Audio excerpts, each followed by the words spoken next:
Jamal Wright was 34 years old when he opened his mailbox and found the wedding invitation that would change everything. For 18 months, he'd lived quietly as a fifth-grade teacher in Philadelphia, driving his old Honda, shopping at thrift stores, letting his ex-fiancée Brittany believe she'd escaped a life of mediocrity when she left him for a wealthy surgeon. The invitation was ornate, expensive, but it was the handwritten note that made his hands shake. "Jamal, I wanted you to see what my life has become. I know this might be hard for you, poor thing, but maybe it will inspire you to finally make something of yourself."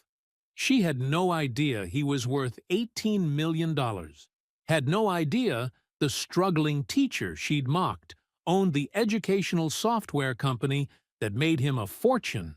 2 hours before her vineyard ceremony in Napa Valley, Jamal's private jet touched down on the tarmac.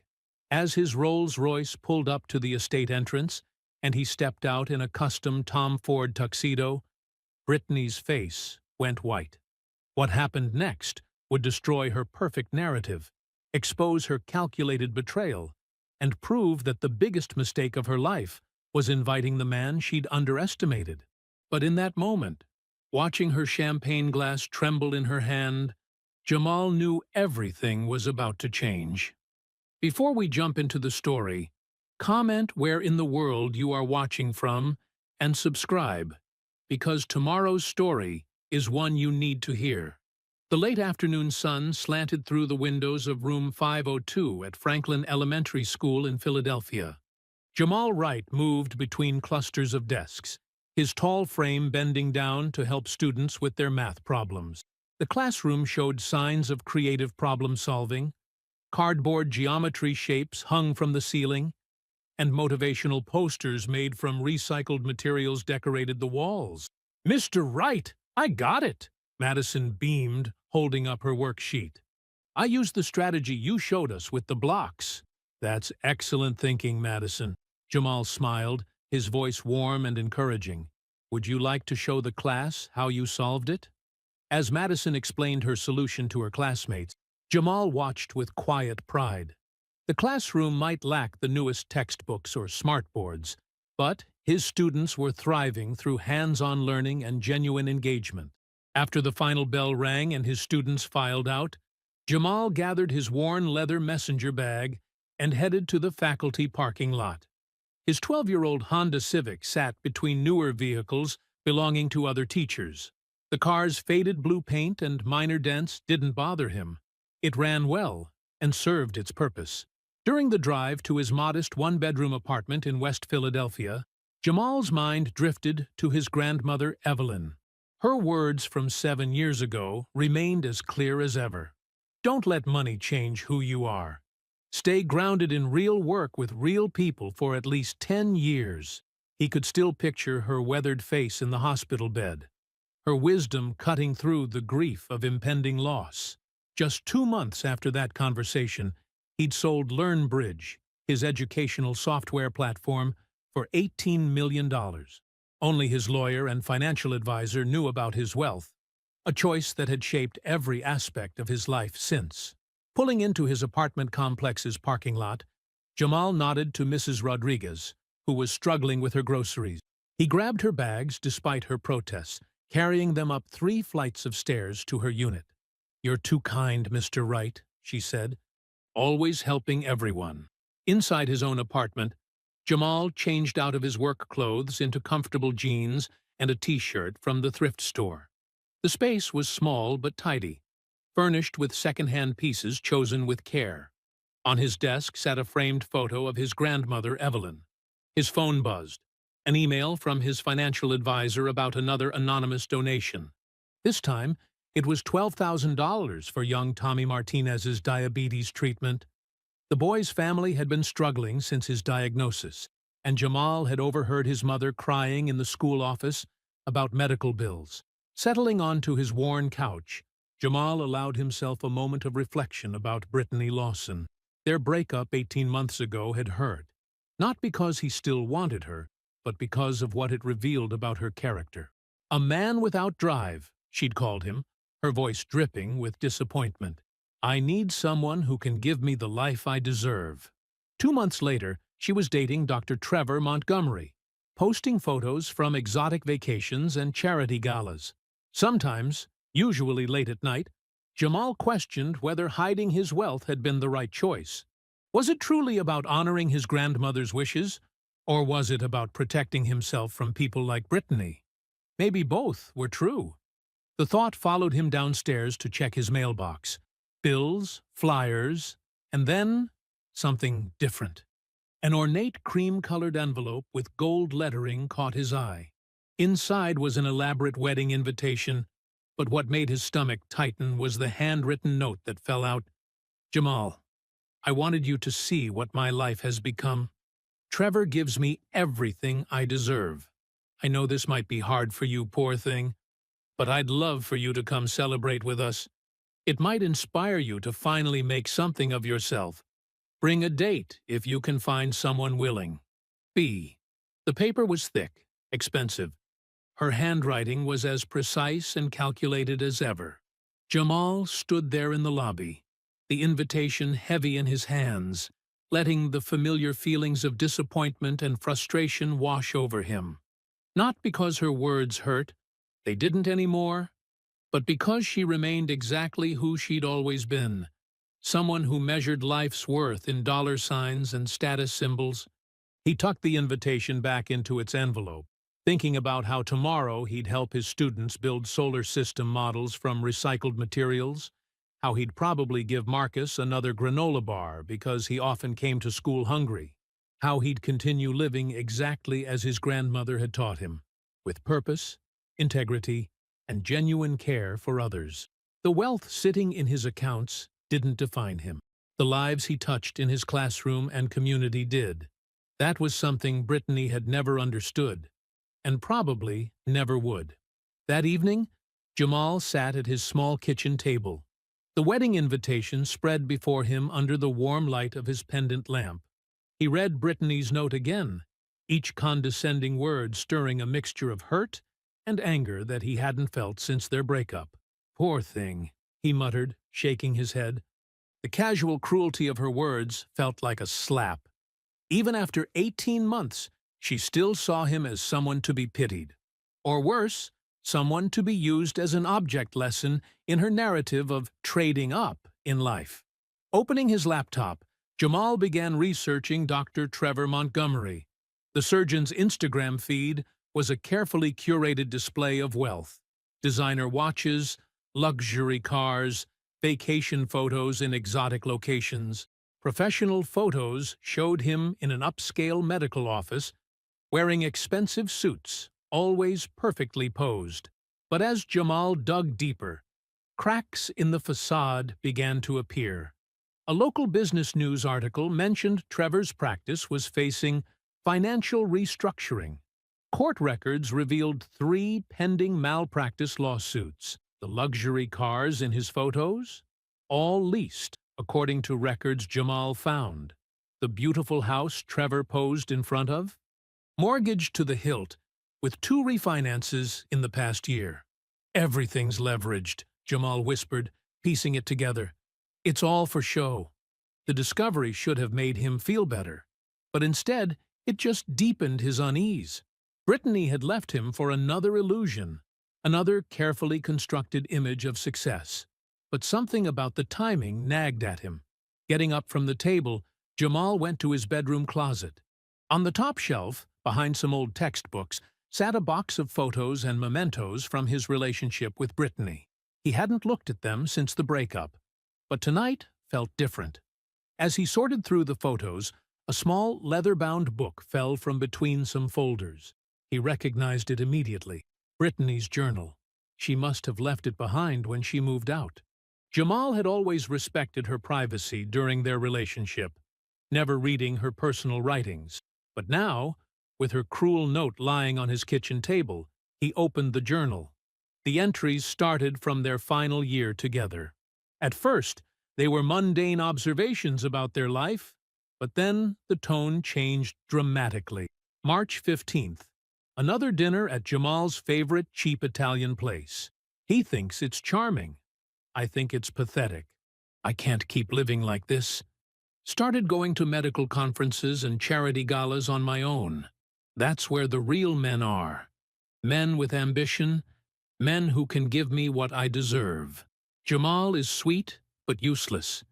He's my placeholder, until I find someone who can actually afford the life I want. Jamal's hands tightened on the journal. The entry was dated 14 months before their breakup. He kept reading. April 2nd. Met an interesting surgeon at tonight's gala. Trevor Montgomery. He noticed my Hermes scarf. Thank God for credit cards. Need to position myself to run into him again. May 18th. Trevor took the bait. Surgeon? 6 figures. Everything I need. His practice seems successful, and he knows all the right people. Just need to time the exit from Jamal perfectly. Can't seem too cruel. Need to keep the moral high ground. The entries continued, detailing her calculated pursuit of Trevor, her strategic planning of their chance encounters, even her rehearsed breakup speech to Jamal. Every moment he had thought was genuine had been orchestrated. Every tear she'd shed had been planned. June 30th. Lisa is helping me coordinate the Trevor situation. She knows his schedule, where he hangs out. I've started dressing differently when I know I'll see him. Jamal doesn't even notice. He's too busy with his precious students. His dedication to teaching would be admirable if it wasn't so limiting. I deserve more than a life of discount stores and budgeting. The hurt Jamal had felt earlier transformed into something colder, clearer. This wasn't just about Brittany leaving him for someone wealthier. It was about her meticulously plotting his replacement while playing the role of loving fiancé. Every kiss, every "I love you," every shared moment during those final months had been a lie. He closed the journal and looked at the wedding invitation again. Her condescending note now read differently, not just cruel, but deeply ironic. She had orchestrated this entire situation, from their breakup to this invitation, believing she was the one in control of the narrative.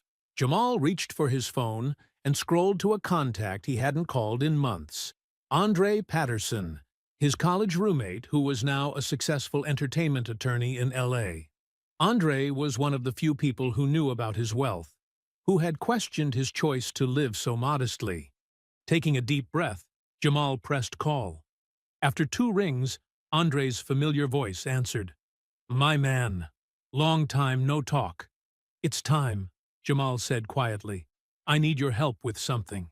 Jamal stepped out of his Honda Civic into the crisp morning air of downtown Philadelphia. The towering glass office building reflected the early sunlight as he straightened his simple blue tie.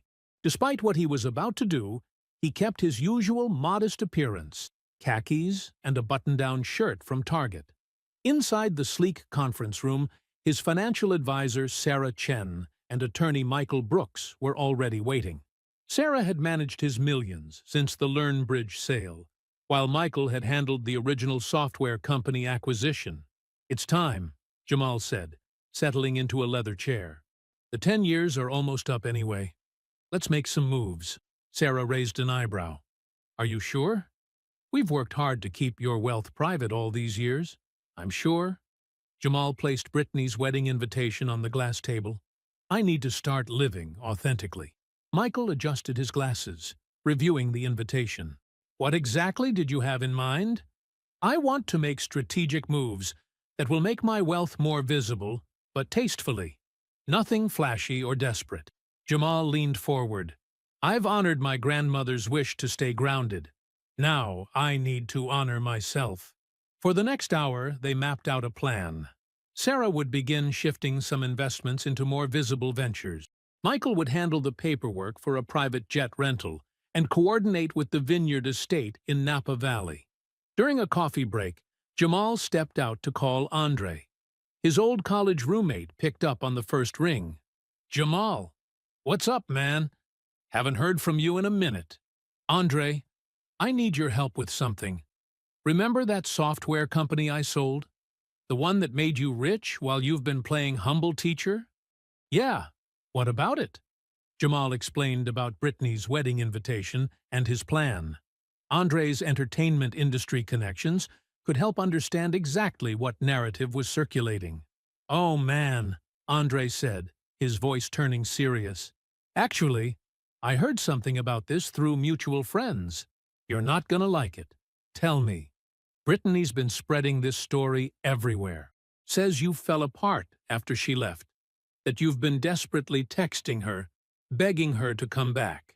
She's telling everyone she invited you to the wedding out of pity, to help you find closure."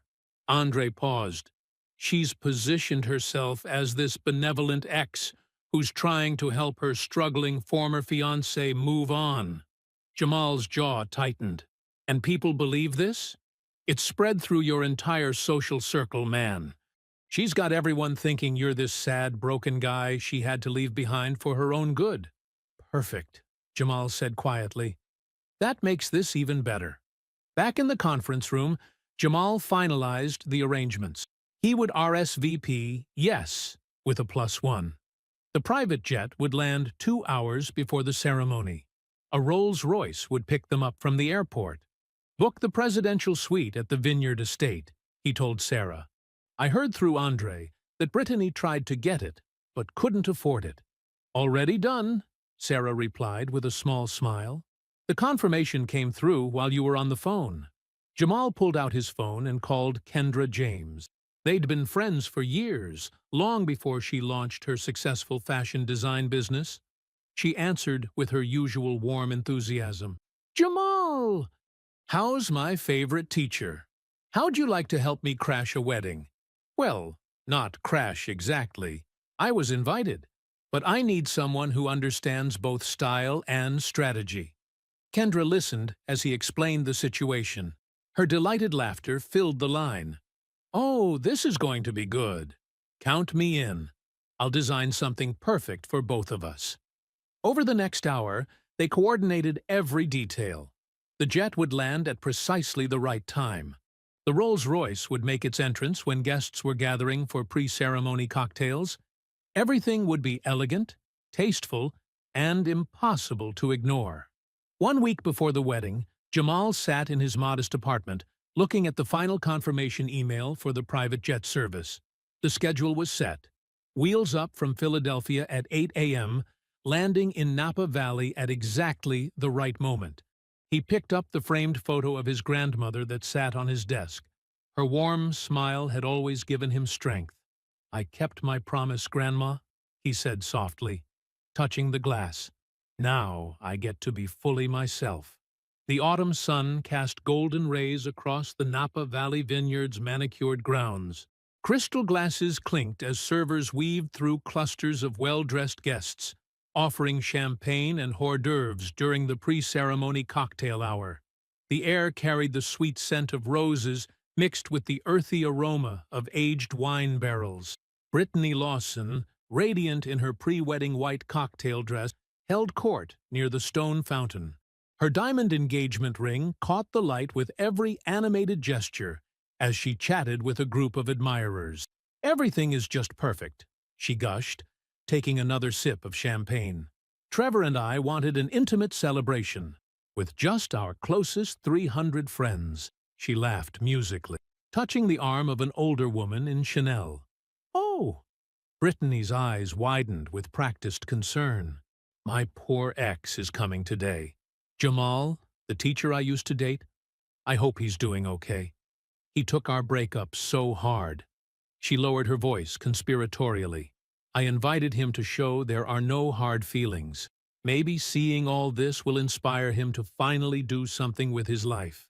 The guests nodded sympathetically, completely bought into her narrative of benevolent ex-fiancé. Brittany basked in their approval, adjusting her perfectly styled hair. A murmur rippled through the crowd as several guests checked their phones. "Did you hear about the private jet that just landed?" someone whispered. "Must be one of Trevor's doctor friends." "No, I heard it was someone from Silicon Valley," another guest responded. Brittany waved away the gossip with a manicured hand. "As long as they're not late for my ceremony. Everything is timed perfectly." She turned back to describing the hand-painted Italian tiles in the vineyard's bridal suite.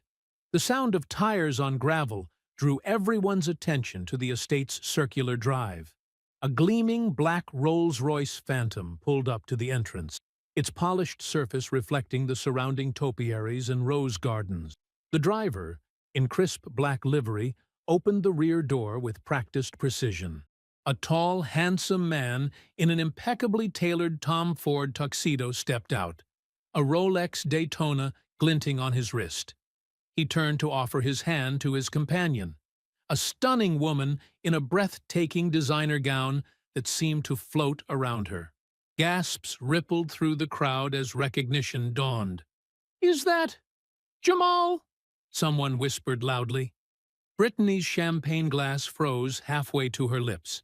Her face cycled through expressions: confusion as she spotted the luxury car, disbelief as she recognized her ex-fiancé, and finally, horror as she processed his transformed appearance. Trevor appeared at her side, his bow tie slightly crooked. "Who is that?" he asked, frowning at the commotion.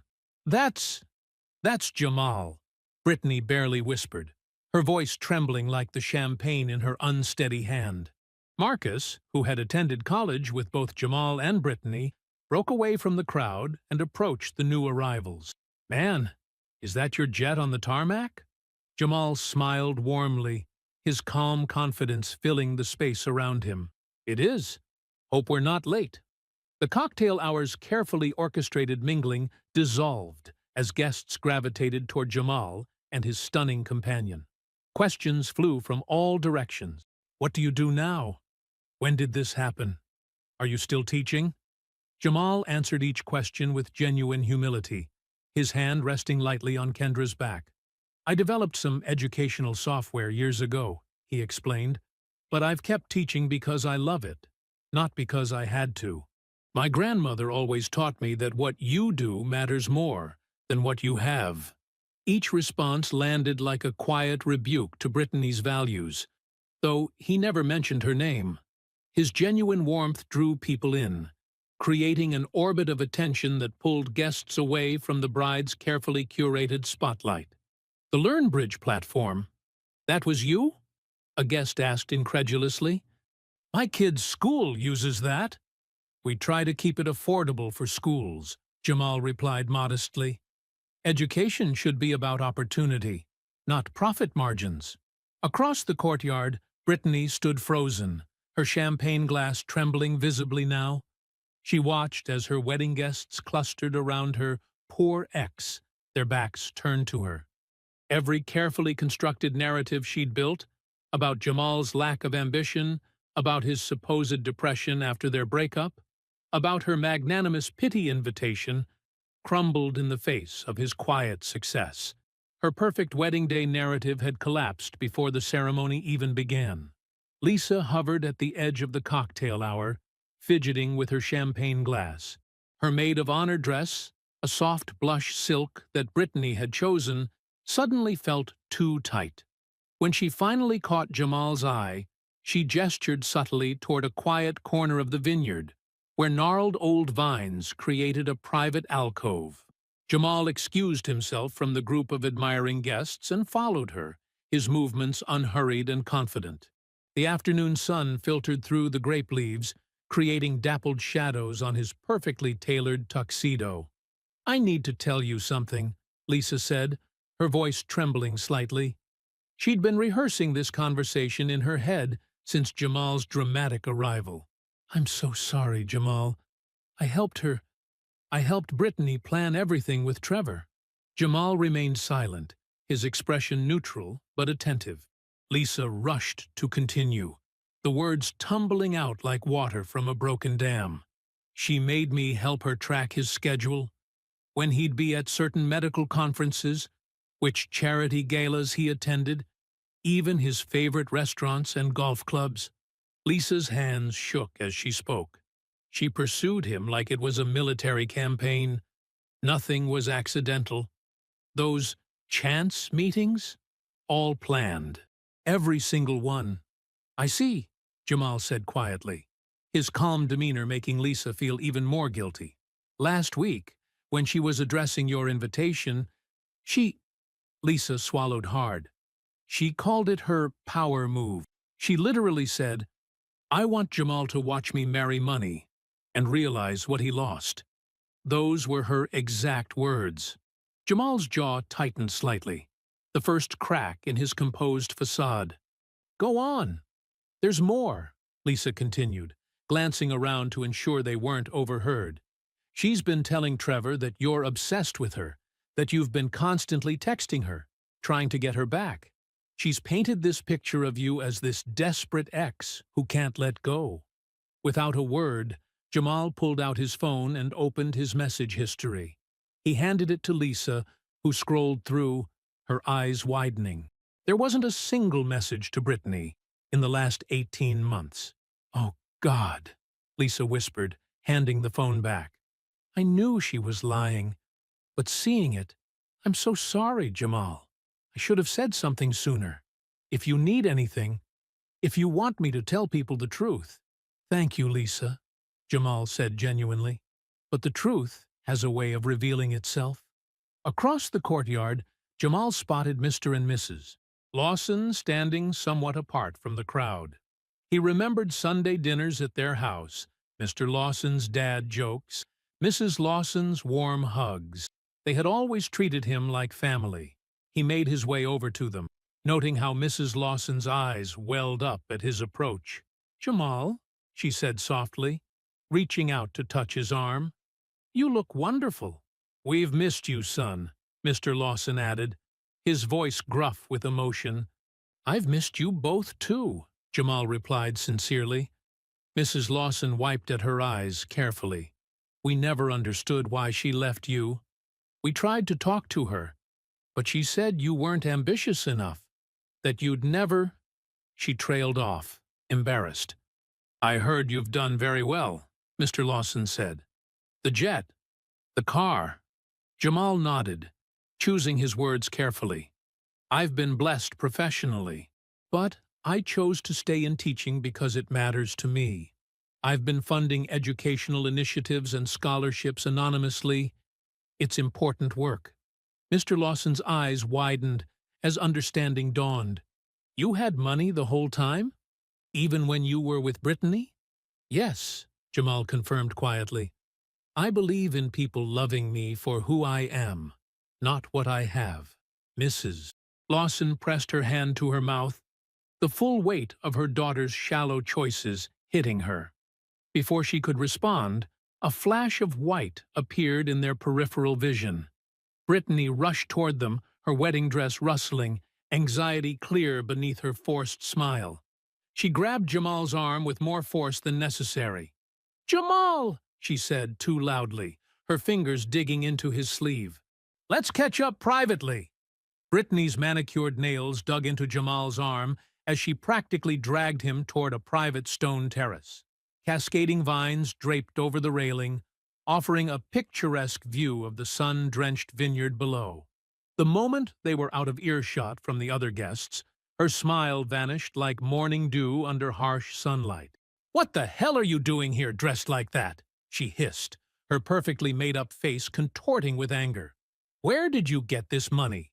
Did you rent everything just to embarrass me? Jamal stood relaxed, hands in his pockets, maintaining the same calm demeanor he used when handling difficult parent conferences at school.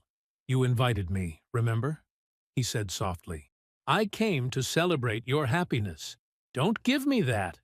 Brittany's voice cracked as she struggled to keep her volume down. You had money this whole time? All those years I complained about your Honda, your tiny apartment, shopping at thrift stores? She paced the terrace, her white dress swishing against the stone floor. You made me look like a fool. I left you because I thought you were going nowhere. No, Jamal replied, his voice steady but firm.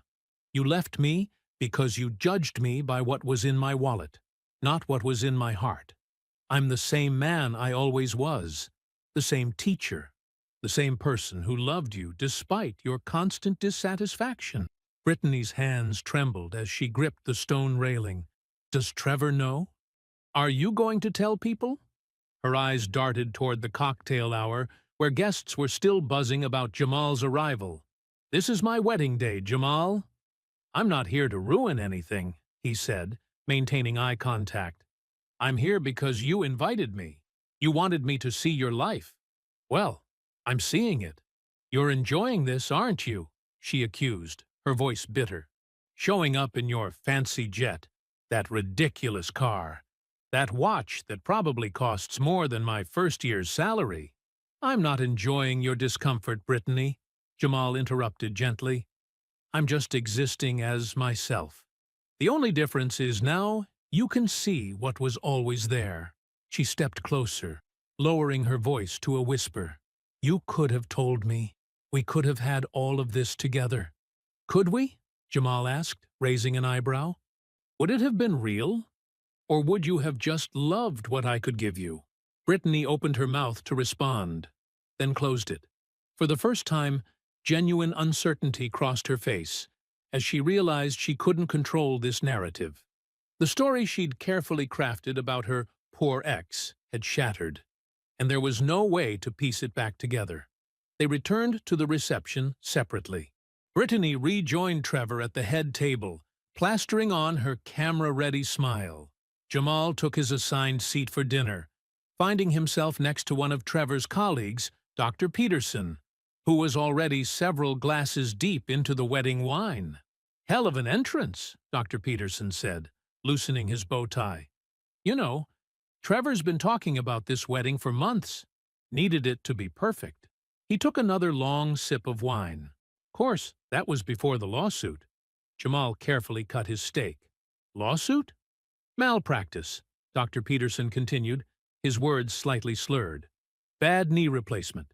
Patients claiming nerve damage. Between you and me, Trevor's practice is hanging by a thread. Banks breathing down his neck. Credit cards maxed out." He leaned in conspiratorially. "All this?" He gestured at the elaborate reception. "Smoke and mirrors, my friend. The cars, the clothes, the country club membership. It's all leverage to the hilt." The surgeon topped off his wine glass, spilling a few drops on the white tablecloth. "That's why he needed someone like Brittany. Told us he found the perfect woman. Beautiful, makes good money, and doesn't ask too many questions about finances." Dr. Peterson chuckled darkly. "He needs her more than she knows." Jamal absorbed this information silently, watching Brittany and Trevor at the head table. They were both smiling, both playing their parts perfectly. Two people using each other, each thinking they were the one in control. "More wine?" Dr. Peterson offered, already reaching for the bottle. "No, thank you," Jamal replied, his mind piecing together the full picture of their relationship, a house of cards built on mutual deception. At a nearby table, Andre Patterson swirled his wine glass, his voice carrying just enough to catch the attention of surrounding guests. "You know, I've known about Jamal's success for years," he mentioned casually to the group. "But that's not what makes him remarkable." A woman in a navy cocktail dress leaned forward. "What do you mean?" "Well," Andre continued, setting down his glass, "while everyone thought he was just getting by on a teacher's salary, he was quietly changing lives. Last winter, he found out one of his students needed emergency surgery. Family couldn't afford it." Andre paused, letting the information sink in. "Next thing you know, the hospital received an anonymous donation covering every penny." The guests exchanged glances, their expressions shifting from curiosity to amazement. "That's not all," Andre went on, his voice warm with pride for his friend. "He's funded entire classroom renovations, supplied technology for underfunded schools, created scholarship programs.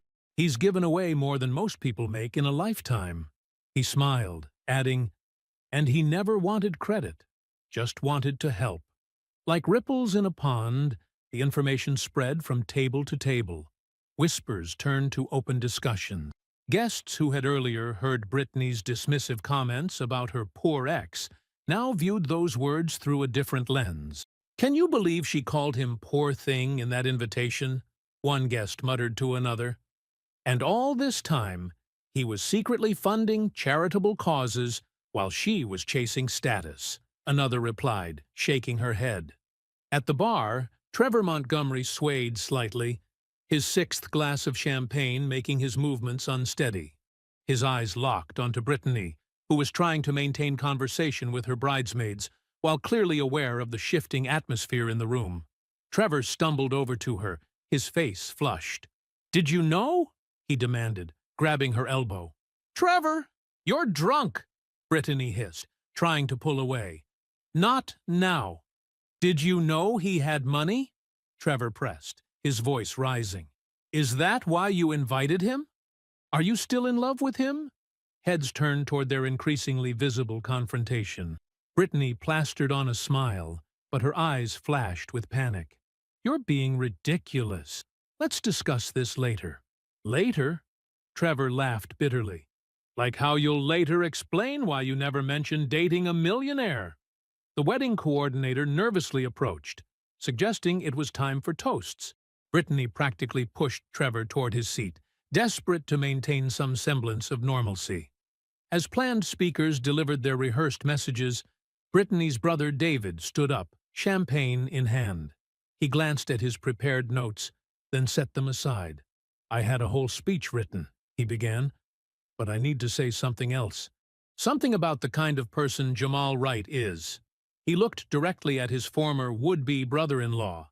"What most people don't know is that 3 years ago, our mom got sick. Really sick. The medication she needed wasn't covered by insurance, and we were struggling to figure it out." Brittany's smile froze on her face. She hadn't heard this story. "Then, suddenly," David continued, his voice thick with emotion, "the pharmacy called. Said an anonymous donor had paid for a year's worth of medication. We never knew who it was." He turned to Jamal. "Until today, when I finally connected the dots. The timing, the way you asked about Mom's health afterward." The room fell silent. All eyes moved between Jamal, who sat quietly with his usual calm demeanor, and Brittany, who looked like she'd been struck. "You helped save our mother," David said firmly, "and you never said a word, never asked for recognition, never used it to—" He glanced at his sister. "Prove anything to anyone." Glasses raised throughout the room. "To Jamal," someone called out. The toast spread, voices joining in appreciation for the quiet teacher who had touched so many lives without seeking praise.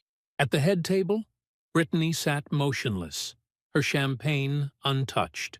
Beside her, Trevor stared at his new wife with dawning comprehension, seeing for the first time how little he truly knew about her, and about the man she'd deemed not good enough. Between them, the elaborate wedding cake stood on its display, its white fondant gleaming under the reception light. Like everything else about this wedding, it was chosen to impress, to project an image. And like everything else about this day, it remained untouched as the carefully constructed facade crumbled around it. Sunlight streamed through the presidential suite's windows as Jamal packed his overnight bag. Kendra emerged from the bathroom, wrapping a silk scarf around her hair. Their quiet morning routine was interrupted by frantic knocking at the door. "Jamal! I know you're in there!" Brittany's voice cracked with desperation. Kendra raised an eyebrow. "Want me to handle this?" "No, it's okay." Jamal squeezed her hand. "I'll deal with it." When he opened the door, Brittany nearly fell forward. Her wedding makeup was smeared, mascara trails staining her cheeks. Her designer dress from the night before was wrinkled, suggesting she hadn't changed or slept. "You—" She stumbled into the room, pointing an accusatory finger. "You destroyed everything!" "Good morning to you too, Brittany." Jamal's voice remained steady. "Don't patronize me!" She paced frantically. "My wedding day. My perfect day. And everyone was talking about you instead of celebrating me. Trevor and I fought all night because of you." Jamal leaned against the dresser, arms crossed. "I attended your wedding as an invited guest. Nothing more." "In a private jet?" With a Rolls-Royce? Her laugh was bitter, hysteric. You planned this. You wanted to humiliate me. No, Brittany. I simply arrived as myself. Everything that happened after came from choices you made long before I got here. She ran her hands through her disheveled hair, switching tactics. Tears welled up in her eyes. Do you know how hard this is for me? Finding out that everything I thought I knew was a lie? You mean like finding out someone you loved was using you as a placeholder? The words hit their mark. Brittany's expression shifted, her voice softening. She moved closer to Jamal. We could have had all of this together. The lifestyle, the status, everything I wanted. She reached for his arm. Why didn't you tell me about the money? Jamal stepped back, maintaining distance. Because I needed to know you loved me, not what I could buy you, and you showed me exactly who you were. That's not fair. I didn't know. That's exactly my point. Jamal walked to his suitcase and pulled out a familiar leather-bound notebook. But I know everything now. Brittany's face drained of color. My journal. Found it months ago in that box you left behind. Every calculated move, every strategy session. He opened to a marked page. Should I read your words back to you? Don't. Jamal is sweet, but useless. He's my placeholder until I find someone who can actually afford the life I want. He closed the journal. You planned to leave me all along. You hunted Trevor like a target. Brittany sank into a nearby chair, her facade crumbling completely. Are you going to tell him? Are you going to show him the journal? Her voice quivered. Are you going to ruin my marriage? Kendra, who had been quietly observing, shook her head in disbelief at Brittany's continued self-absorption. Your marriage will succeed or fail based on the foundation you've built together, Jamal said. That has nothing to do with me. But I hope, for your sake, that you actually love him. Of course I love him. But her voice lacked conviction. Do you? Or do you love what you thought he could give you? Jamal placed the journal on the table between them. Because a life built on what someone has, instead of who they are, isn't a life, Brittany. It's a transaction. She stared at the journal, tears falling freely now. You don't understand. You can't understand what it's like to want more. I understand wanting more perfectly well, Jamal interrupted. I just never confused more with better, and I never sacrificed who I was to get it. The hotel room phone rang. Their car was ready. We need to head out, Kendra said softly, gathering their bags. Brittany stood unsteadily. So, that's it? You show up, blow up my life, and just leave? You blew up your own life, Brittany. I just declined to keep playing the role you assigned me. Jamal picked up his bag. I wish you well. I really do. They walked past her to the door. Brittany grabbed the door frame for support, her knuckles white, as she watched them head toward the elevator.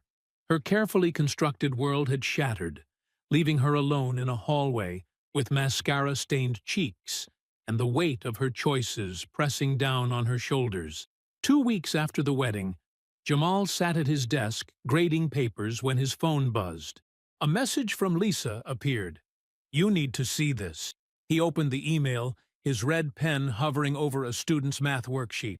Everything's falling apart here, Lisa's message began. Trevor found Brittany's journal yesterday. She left it behind in her panic after talking to you. He read everything. All her plans, her calculated pursuit of him, how she researched his schedule and orchestrated their accidental meetings. He's devastated, Jamal. Not just hurt, but humiliated. Jamal set down his pen, leaning back in his chair. The afternoon sun cast long shadows across his classroom's empty desks. Trevor's family, their old money, very traditional. They already had doubts about Brittany. Now that they know she basically hunted him like a target, they've pulled their financial support from his practice. They're calling her a social climber and saying she trapped their son. The message continued. But that's not even the worst part. Remember how Brittany always had the newest designer everything? Turns out she's been under investigation at work.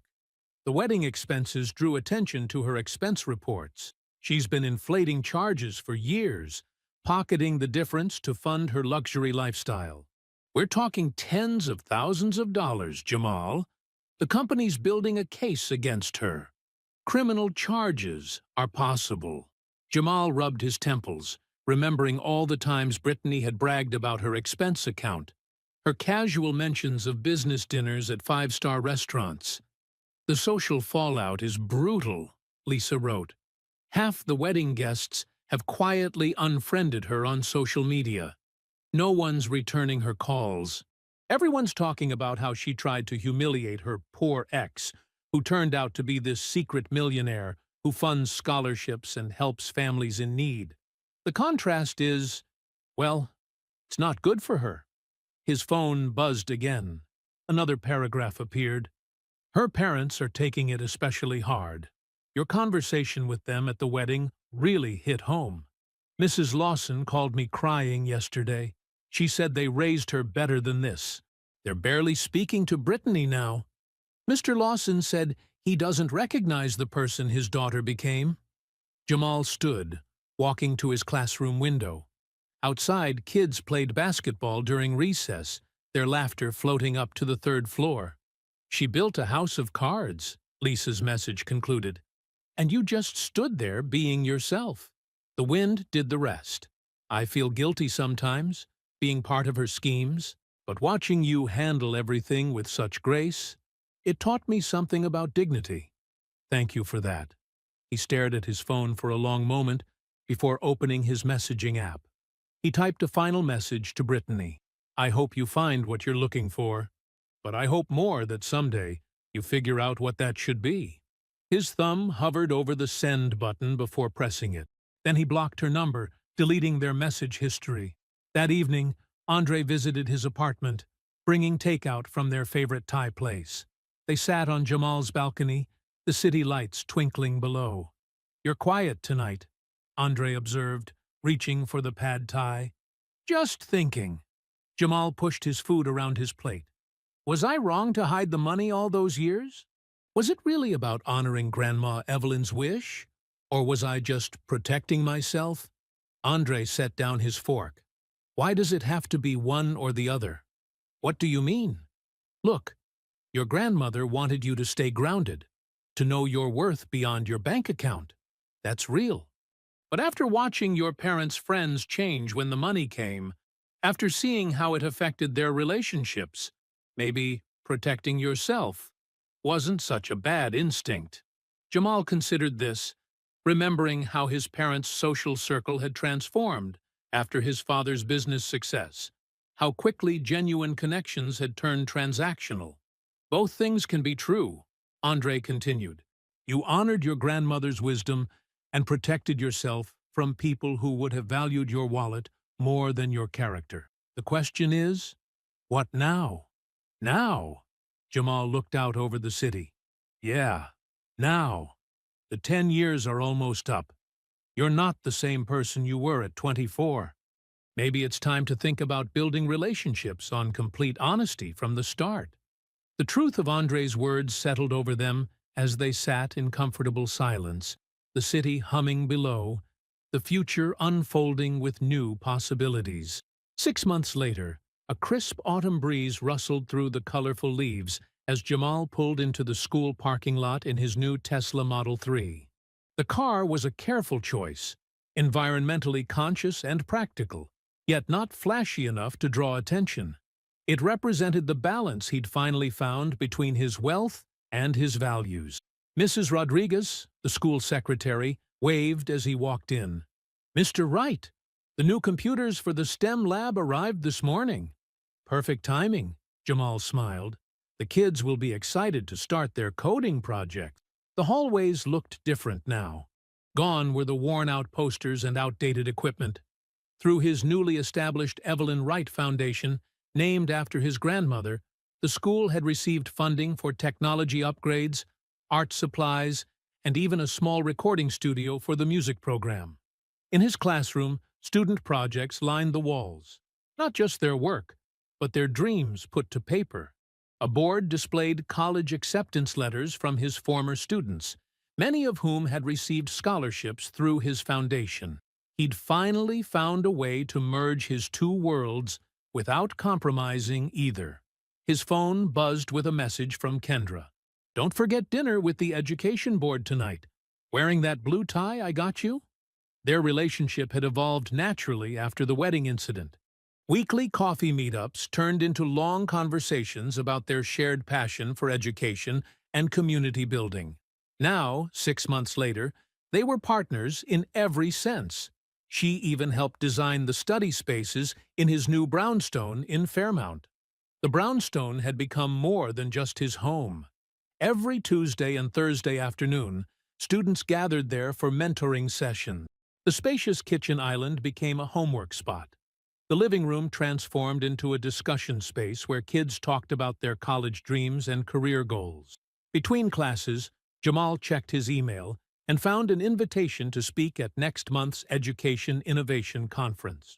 The topic: Purpose-Driven Success, Building Character Before Building Wealth.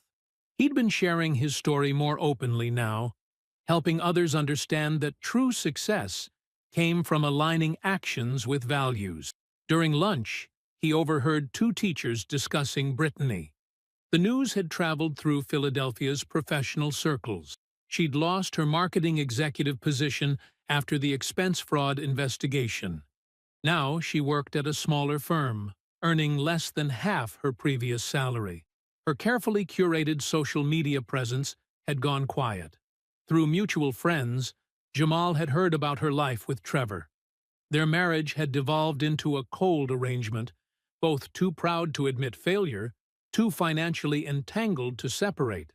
They lived in a smaller house now, Trevor's practice struggling after his family withdrew support. They maintained appearances at social events, but everyone saw through the facade. Jamal felt no satisfaction in her downfall. Instead, he felt a quiet gratitude for the lessons his grandmother had taught him about authentic living. After school, he found an elegant cream envelope in his mailbox.